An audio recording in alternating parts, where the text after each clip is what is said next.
Je vous salue tous dans le nom puissant de Jésus-Christ, vous qui êtes membres du temps des paroliers, vous qui nous faites l'honneur et l'amitié de nous suivre depuis la Côte d'Ivoire et au-delà des frontières ivoiriennes. Que la grâce, la faveur de notre Seigneur soit votre partage. Je prie par-dessus tout que le soleil de justice du Seigneur se lève sur vos vies ainsi que sur la vie de vos proches. Bienvenue à nos dévotions matinales. Aujourd'hui, nous parlerons de l'élégance religieuse. 1 Corinthiens, le chapitre 9, versets 20 à 22. La Bible déclare ce qui suit. Avec les Juifs, j'ai été comme un Juif, afin de gagner les Juifs. Avec ceux qui sont sous la loi, comme étant sous la loi, quoique je ne sois pas moi-même sous la loi, afin de gagner ceux qui sont sous la loi. Avec ceux qui sont sans loi, comme étant sans loi, quoique je ne sois point sans loi de Dieu, étant sous la loi de Christ, afin de gagner ceux qui sont sans loi. J'ai été faible avec les faibles, afin de gagner les faibles. Je me suis fait tout à tous, afin d'en sauver de toute manière quelques-uns. Amen.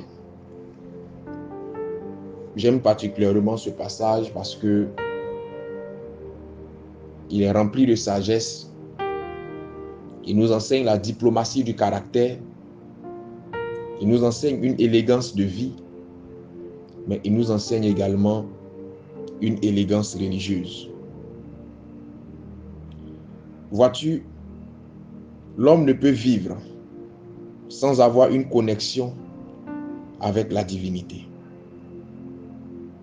La religion est cette porte qui permet à tout homme d'établir cette connexion vitale avec le divin.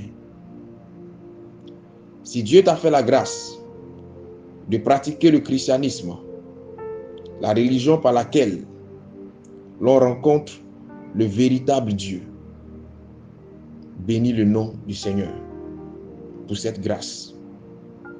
Mais que cela ne soit pas un prétexte pour fustiger, pour narguer ou pour condamner à tue-tête la religion des autres. Car tu ne sais rien de leur chemin de vie et tu ignores de quoi demain sera fait. Ce n'est pas parce que quelqu'un n'épouse pas tes convictions ou tes idéaux religieuses qu'il devient un ennemi. L'élégance religieuse doit pouvoir t'emmener à respecter la croyance des autres et à accepter les différences. L'élégance religieuse doit aussi t'emmener à éviter les discussions vaines, stériles, qui ne te mèneront à rien. L'élégance religieuse doit enfin t'emmener à savoir accepter les contradictions sans forcément dévier ou glisser vers la dispute. Car en vérité, loin de t'appauvrir, les différences, les contradictions t'enrichissent plutôt. Je prie ce matin que Dieu donne à chacun de nous la bonne compréhension des choses et que dans ta pratique religieuse, dans tes convictions religieuses, le Seigneur te donne une touche de sagesse. Que le Seigneur t'aide à pouvoir accepter les autres tels qu'ils sont, bien que leur parlant de la part de Dieu, bien que leur annonçant l'évangile, que Dieu te donne la sagesse de pouvoir les accepter tels qu'ils sont.